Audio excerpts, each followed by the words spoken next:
السلام عليكم ورحمة الله وبركاته. اللهم صل وسلم وبارك على سيدنا محمد وعلى آله وصحبه أجمعين. صدق المثل اللي قال: مركب الضراير دارت ومركب السلايف احتارت. حلقتنا النهاردة بتتكلم عن بيت العيلة، وبتتكلم عن السلايف ومشاكل السلايف ومكايدهم لبعض.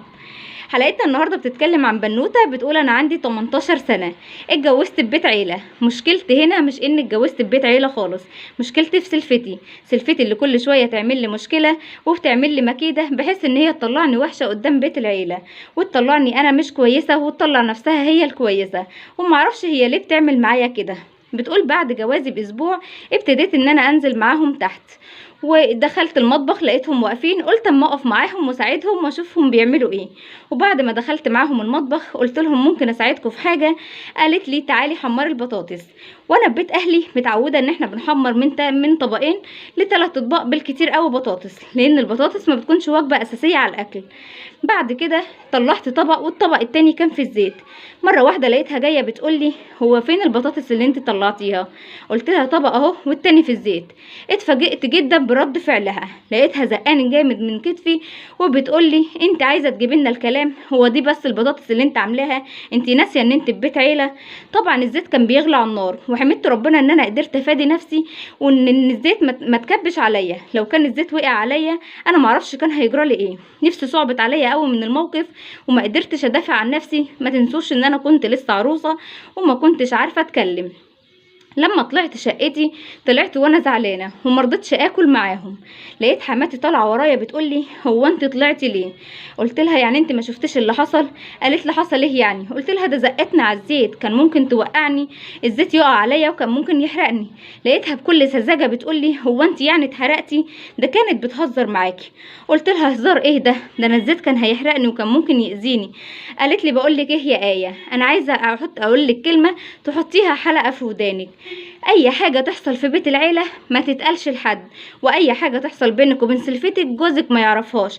انا مش مستعده ان عيالي يخسروا بعض عشان خاطر الحريم. طب على الاقل كنت جبت لي انت حقي، طالما انت خايفه ان عيالك يخسروا بعض. المهم بتقولي: بعد كده مرت الايام، وكل ما اجي اعمل اي حاجه في البيت الاقي سلفتي بتاخدها مني وبتعملها. اجي اطبخ الاقيها هي اللي عايزه تطبخ، اجي اروق الاقيها هي اللي عايزه تروق. طبعا هي مش عايزه تريحني، هي عايزه تبين ان انا قاعده ما بعملش حاجه خالص، وان هي اللي شغاله وهي اللي بتعمل كل حاجه. فاتكلمت مع حماتي وقلت لها: ما ينفعش الكلام ده، لازم تشوف لنا حل، على الاقل تقسمي الايام ما بيننا. انا هنا قاعده في بيت عيله، مش عايزه ابان قدامكم ان انا اللي قاعده وان سلفتي هي اللي بتشتغل. وفعلا حماتي سمعت الكلام وقسمت الايام ما بيننا، كل واحده بقى لها يوم في الاكل. المهم جينا في يوم وكنا صايمين، كنا في اواخر رمضان، وحماتي طلبت مني ان اعمل في اليوم بتاعي صينيه سمك.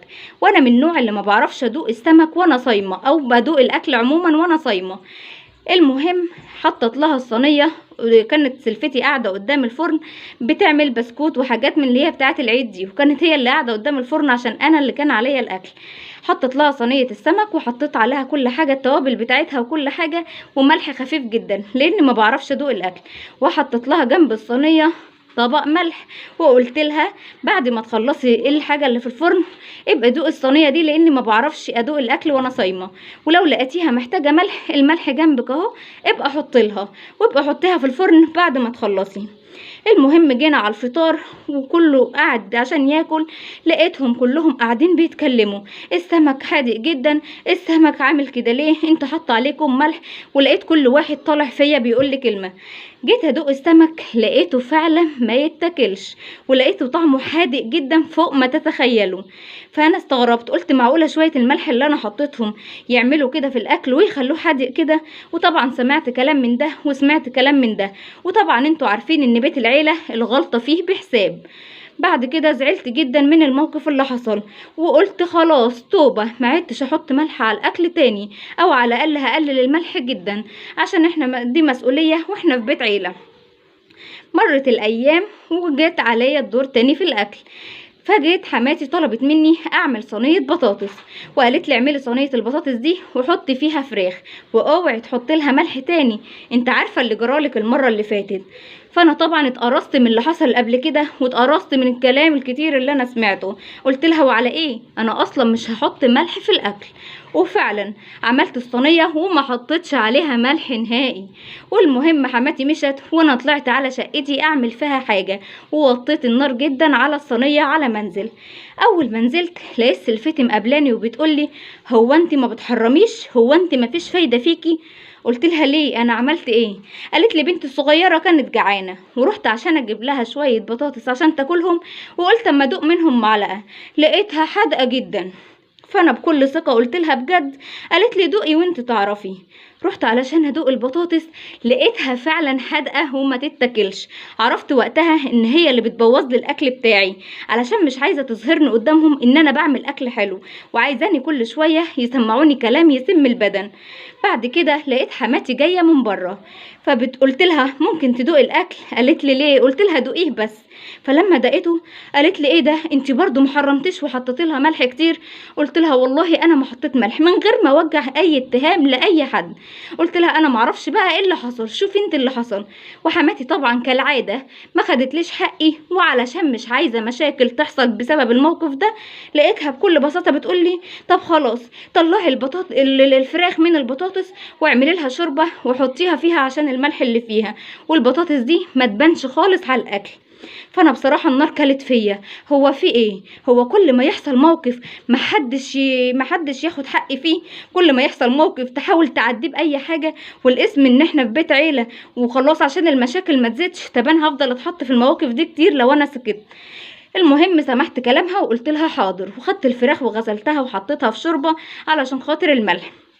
وهم قاعدين على الاكل، بعد ما كلهم خلاص قعدوا على الاكل قمت رايحه مطلعه طبق من البطاطس وحطها لهم في قلب الاكل.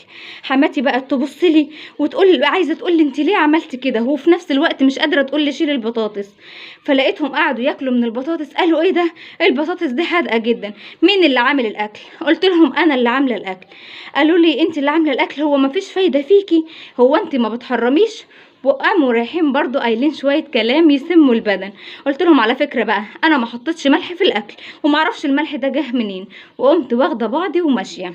في الوقت ده آية كانت حامل في الشهر السابع او السادس، فطبعا تاني يوم قعدوا يتريقوا كتير عليها اول ما نزلت وقعدوا يتكلموا. المهم سلفها قعد يقول لها ما يكونش مراتي هي اللي حطت لك ملح في الاكل. طبعا آية لا اتكلمت ولا وجهت التهمه لحد، بس اكتفت ان هي تقول لهم انا ما حطيتش ملح في الاكل. فقامت رايحه سلفتي لقيتها عماله تزعق وتقول له انت تقصد ايه، هو انا هحط لها ملح في الاكل ليه؟ قال لها انا ما اقصدش حاجه، احنا بنهزر. قالت له لا انت مش بتهزر. المهم كلمه منها وكلمه من جوزها شبطوا ببعض هما الاتنين، وقام جوزها قايم عليها ضربها، وبعد كده ساب البيت ومشي. اول ما ساب البيت ومشي خلت آية قاعده، وزي ما قلت لكم هي بتقول ان هي كانت حامل في الخامس او في السادس حاجه زي كده. قامت جايه عليها زقاها موقعاها على بطنها وقالت لها ارتحتي كده، هو انت تعملي العمله وانا اللي البسها؟ وقامت يعني يعتبر ضربتها. مين اللي كانت موجوده؟ كانت حماتها اللي موجوده، ولا برضو اتكلمت ولا قالت لها حاجه. كل اللي قالته لها عيب كده، محدش وجه لك اتهام ولا حد قال لك حاجه. طب انا اعمل ايه في الحاله دي؟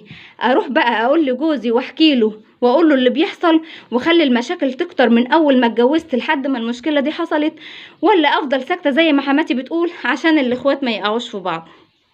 طبعا معلش انا طولت عليكم القصه، حبيت احكيها لكم بطريقتي علشان خاطر ما اجيبش التليفون واقعد اقرا منه بالعاميه، انا حبيت اقراها لكم بطريقتي.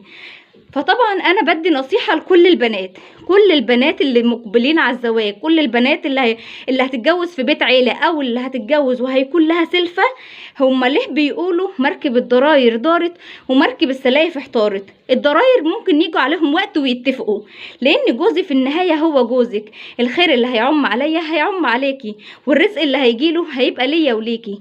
لكن للسلايف بيبقى عندهم شوية مكيدة لبعض. ممكن تكون باصة لحياتك لان حياتك احسن منها، ممكن يكون جوزك موظف وجوزها مش موظف، ممكن تكون شايفاكي انتي احسن منها، فبيبقى جواها غيرة وبيبقى جواها عدم قناعة الا من رحم ربي. مش كل السلايف كده، في سلايف بيبقوا زي الاخوات. بس نصيحة لكل بنت داخلة في بيت عيلة، سواء هتقعدي في بيت العيلة سواء هتقعدي لوحدك وهيبقى ليكي برضو سلفة في البيت، تجنبي سلفتك من اول يوم هتدخلي فيه، سواء هي حلوة او وحشة، سواء هي كويسة وطيبة او حتى مش كويسة. انت مش هتعرفي الانسان غير لما تعشريه. لا تديها سرك، ولا تفتحي لها قلبك، ولا تحكي لها مشاكلك، ولا تسمحي لحد ان هو يتدخل في خصوصياتك، ولا تسمحي لنفسك ان انت تحكي مشاكلك لسلفتك عشان ما تديلهاش الفرصة ان هي تخش في حياتك. لقيتي عندها مشكلة، لقيتي عندها اي حاجة، ما تروحيش تتدخلي، ما تقوليلهاش انا عندي حل، ما تقوليلهاش مالك وفي ايه واحكيلي، علشان ما تديلهاش هي كمان الفرصة ان هي تدخل حياتك وان هي تتدخل في حياتك وخصوصياتك. انت دلوقتي موجودة في بيت عيلة زي قصتنا اللي بتتحكي لنا النهارده، ان انت موجوده في بيت عيله. معلش، لقيتي حماتك اللي هي ربة البيت، ربة الاسره، اللي هي مسؤوله عن بيت العيله تحت، ما بتجيبلكيش حقك بعد غلطه واتنين وتلاته، ما تسكتيش. ايه اللي سكتك لحد دلوقتي؟ ايه اللي يخليكي ما تحكيش لجوزك؟ ما تقوليش الاخوات هيخسروا بعض. انت ممكن تحكي بالطريقه اللي تخلي الاخ برضو ما يخسرش اخوه. وانا هخسر اخويا ليه طالما انت مراتك غلطانه؟ واجهني بيها، هاتها. لكن انت لقيتي حماتك ما بتتكلمش، لقيتي حماتك ما بتاخدش حقك، لقيتي حماتك ما هيش عايزه تعمل مشاكل، وبناء على ان هي مش عايزه تعمل مشاكل بين الاخوات او تعمل مشاكل في بيت العيله، جايه عليكي انتي، جايه عليكي انتي، وانتي اللي بتتأذي. وسلفتك للاسف بعد موقف واتنين وتلاته بتتمادى، بدل ما تتراجع وتقول الموقف ده عدى على خير وده عدى على خير، لا بتتمادى لدرجه ان هي تمد ايديها عليكي. فانا نصيحتي ليكي ان انت ما تسكتيش، ما ينفعش ان انت تسكتي، تتكلمي مع حماتك. اول حاجه منع للمشاكل، طالما ممكن الاخوات يقعوا في بعض، تقولي لها دلوقتي حصل موقف واتنين وتلاته وانت شاهده على كل المواقف دي، ما حاولتيش ان انت تاخدي لي حقي، ما حاولتيش ان انت تعرفيها الصح من الغلط، ما حاولتيش ان انت تقولي لها مره عيب او اللي انت بتعمليه في سلفتك ده غلط، او تهدديها ان انت هتعرفي جوزها. انت بتسكتي وهي بتتمادى. لكن انا من هنا ورايح مش هسكت، لو مش هتجيبي لي حقي انا هتكلم مع جوزي. مش عايزه تتكلمي مع جوزك ولقيتي نفسك خلاص محطوطه في موقف ان انت كل شويه تتحطي في مشاكل، يبقى تطلبي ان انت تقعدي في عيشه لوحدك، تبعدي عن المشاكل، تتجاهلي سلفتك دي على قد ما تقدري. بيت العيله مجمعكم، مضطره ان انت تقعدي معاها في مكان واحد، مضطره ان انت تاكلي معاها من طبق واحد، يبقى تتجاهليها في اي حاجه خلاف كده. ما تسألهاش في اي حاجة تخصها، ما تدخلهاش في اي خصوصية تخصك. اي حاجة تخص حياتك تكلمك فيها قولي لها مالكيش دعوة، اي حاجة تخص حياتها اوعي تتدخلي فيها مهما كان. لو لقيتيها حتى بتعيط قدامك وفي واقعة في ورطة وواقعة في مشكلة وانت عندك حل، ما تقوليلهاش الحل ده عشان ما تديلهاش الفرصة ان هي كمان تتدخل في حياتك في يوم من الايام. لكن الحما موجودة في البيت، يا إما تحل المشاكل بينكم، يا إما تقولي لجوزك وتعرفيه كل حاجة بتحصل بينك وبين سلفتك. تعرفيه إن سلفتي مش أول مرة توقعني في موقف وأنا سكت، علشان خاطر ما تعملش مشكلة مع أخوك أو تعمل مشكلة مع مرات أخوك. احترمتي حماتك مرة واتنين وتلاتة، عملت لها حساب مرة واتنين وتلاتة، قلت لها خلاص أنا سكتتي، قالت لك ما توصليش أي مشاكل تحصل بينك وبين سلفتك لجوزك، سكتتي وما تكلمتيش ومرضتيش تعملي مشاكل، ورغم ان هي ما خدتش حقك وانت سكتتي. بس ايه النتيجه؟ النتيجه ان سلفتك اتمادت عليك اكتر، النتيجه اللي سلفتك برضو بتحطك في مشاكل اكتر، عايزه كل اللي في البيت يزعق معاكي، عايزه كل اللي في البيت يعمل لك مشاكل، والله اعلم كان ممكن توصل لحد فين تاني. فانت كفايه اول حد كده، طالما اقعدي مع حماتك، طالما حماتك مش هتعرف تاخد لك حقك تتكلمي مع جوزك. لقيتي في مشاكل هتحصل قولوا له انا عايزه اقعد في عيشه لوحدي، انا عايزه اقعد في شقتي لوحدي، بعيده عن سلفتي، بعيده عن بيت العيله، بعيده عن المشاكل. وربنا يصلح حال بناتنا جميعا يا رب العالمين. ودي نصيحتي لكل بنوته هتتجوز في بيت عيله او مش هتتجوز في بيت عيله. من اول يوم حط حدود، من اول يوم خليكي في حالك، من اول يوم ما تسمحيش لاي حد ان هو يتدخل في خصوصياتك. السلايف فعلا زي ما بيقولوا كده مراكبهم ما بتسيرش، دايما في مشاكل. دايما لو السلفة عندها عدم قناعة باللي ربنا كتبه لها، بتبقى باصة في حياة سلفتها، بتبقى باصة جوزها موظف وانا لا، جوزها بيجيب لها وانا جوزي ما بيجيبليش، عيالها لابسين احسن من عيالي، عيالها شاطرين وعيالي مش شاطرين، تبص تلاقي في غيرة، تبص تلاقي في حقد، تبص تلاقي في غل. والغل ده بينبان عليه حاجات كتيرة، بينبان عليه مكايد كتيرة. الله اعلم المرة دي بتوصل ان هي تحط لك ملح في الاكل، او بتوصل ان هي تحاول تعمل لك حوار او تحطك في مكيدة. الله اعلم لو انت سكتتي اكتر من كده هتتمادى في ايه اكتر من كده. وطبعا كل اللي في البيت شايفينك انت اللي بتغلطي، شايفينك انت اللي بتبوظي اكلك، شايفينك، ما هم مش شايفين الحقيقة، هم شايفين بس ان انت اللي غلطانة دايما. فلو وقعتك في مشكلة اكبر من كده محدش هيصدقك، وهتبقي في نظرهم مذنبة بسبب ان انت قبل كده دايما قدامهم مذنبة.